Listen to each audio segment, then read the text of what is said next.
ಅಪ್ಪಾಜಿ, ನನಗೆ ಬೆಂಗಳೂರು ಯೂನಿವರ್ಸಿಟಿಲಿ ಸೀಟ್ ಸಿಕ್ಕಿತೆ. ಹೌದಾ?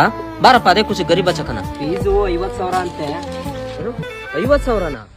ಮನೆಯಲ್ಲಿರೋ ಕಾಯಿ ಕೊಬ್ಬರಿ ಎಲ್ಲಾ ಮಾರಿದ್ರು ಅಷ್ಟು ಸಿಗಲ್ವಲ್ಲಪ್ಪ. ಹಾ ಇರ್ಲಿ, ಮಂಡಿನಲ್ಲಿ ಸಾಲ ಕೊಡ್ತಾರೆ, ಮುಂದಿನ ಸಲ ಕಾಯಿ ಕೀಳಿಸಿದಾಗ ತೀರುತ್ತೆ ಬಿಡು. ಅಪ್ಪಾಜಿ, ನಾವ್ ಇದೇ ತರ ಈ ತೆಂಗಿನ ಮರಗಳನ್ನೇ ನಂಬ್ಕೊಂಡಿದ್ರೆ ಕೊನೆ ತನಕ ಸಾಲ ಮಾಡ್ಕೊಂಡಿರೋದೆ. ಬೇರೆಯವರೆಲ್ಲ ನೋಡು, ತೆಂಗಿನ ಮರ ಔಷಧಿ ಇಟ್ಟು ಕಡಿದು ವಾಣಿಜ್ಯ ಬೆಳೆ ಅಂತ ಅಡಿಕೆ, ದಾಳಿಂಬೆ ಈ ತರ ಮಾಡ್ತಾ ಇದಾರೆ. ಆ ತರ ಮಾಡಿದ್ರೆ ಕೈ ತುಂಬಾ ದುಡ್ಡು ಬರುತ್ತೆ. ಹಂಗಂತ ಈ ತೆಂಗಿನ ಮರಗಳನ್ನ ಕಡ್ಸು ಅಂತ ಹೇಳ್ತಾ ಇದೀಯಾ? ಇಲ್ಲಪ್ಪ, ನಿಮ್ಮ ಅಜ್ಜ ನನಗೆ ಅಂತ ಕೊಟ್ಟಿರೋ ಈ ಮರಗಳನ್ನ ನನ್ನ ಪ್ರಾಣ ಹೋಗೋವರೆಗೂ ಕಡಿಯಲ್ಲ. ನೀನೇನಪ್ಪ ಅಪ್ಪ ಹಾಕಿದ ಆಲದ ಮರ ಅಂತ ಅದೇ ತೆಂಗಿನ ಮರಗಳು ನಂಬ್ಕೊಂಡು ಬೇಜಾರಾಗ್ಬೇಡಪ್ಪ. ಬೇಕಿದ್ರೆ ಇದ್ರ ಮಧ್ಯಾಹ್ನ ಅಡಿಕೆ ಏನಾದ್ರೂ ಬೆಳೆಯೋಣ ಬಿಡು. A few years later. ಈ ಬಾರಿ ಕೊಬ್ಬರಿಯ ಬೆಲೆ ಭಾರಿ ಏರಿಕೆ ಕಂಡಿದ್ದು ಬೆಳೆಗಾರರಿಗೆ ಖುಷಿ ಸುದ್ದಿ.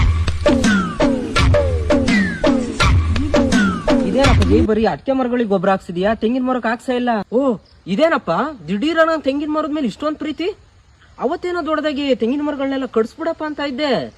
ಓ ತೆಂಗಿನಕಾಯಿ ರೇಟ್ ಇವಾಗ ಜಾಸ್ತಿ ಆಯ್ತು ಅಂತನಾ? ನೀನ್ ತಲೆಗೆ ಹಾಕೋ ಎಣ್ಣೆಯಿಂದ ಹಿಡಿದು ಹೊಟ್ಟೆಗೆ ತಿನ್ನೋ ಊಟದವರೆಗೂ ತೆಂಗಬೇಕು, ದೇವ್ರ ಪೂಜೆಗೆ ತೆಂಗಬೇಕು, ನಿಮ್ ಅಕ್ಕ ಅತ್ತೆಯಂದ್ರಿಗೆ ಬಾಗಿನ ಕೊಡೋಕ್ ತೆಂಗಬೇಕು, ನಿನ್ನ ಮನೆ ಸೂರಿನ ಚಾವಣಿಗೆ ತೆಂಗಬೇಕು, ಒಲೆ ಉರ್ಸೋದಕ್ ತೆಂಗಬೇಕು. ನೀನ್ ಹುಷಾರಿಲ್ದೆ ಹಾಸಿಗೆ ಹಿಡ್ದಿದ್ದಾಗ ಇದೇ ತೆಂಗಿನ ಮರದ ಎಳ್ನೀರೇ ನಿನ್ನ ಜೀವ ಉಳಿಸಿದ್ದು. ಅದೆಲ್ಲ ಬಿಡು, ಅಪ್ಪಿ ತಪ್ಪಿ ನಿನಗೆ ಯಾರಾದ್ರೂ ಹೆಣ್ಣು ಕೊಟ್ರೆ, ಅಲ್ಲ ಬೈ ಚಾನ್ಸ್ ಹೆಣ್ಣು ಕೊಟ್ರೆ, ನೀನು ಮದುವೆ ಚಪ್ರಕ್ಕೂ ಇದೇ ತೆಂಗಿನ ಮರದ ಗರಿಗಳೇ ಬೇಕಾಗೋದು. ಹಾ ಹಲೋ ಕರಿಯಪ್ಪರೇ, ಟಿ ಎಲ್ಲ ಬುಕ್ ಆಗಿದೆ, ನೀವೇನ್ ತಲೆ ಕೆಡ್ಸ್ಕೊಬೇಡಿ. ಸಂಜೆ 8 ಗಂಟೆ ಬಂದ್ಬಿಡ್ತಾರ ಅವ್ರ ಊರ ಹತ್ರ, ನೀವು ರೆಡಿ ಆಗ್ಬಿಡ್ರಿ.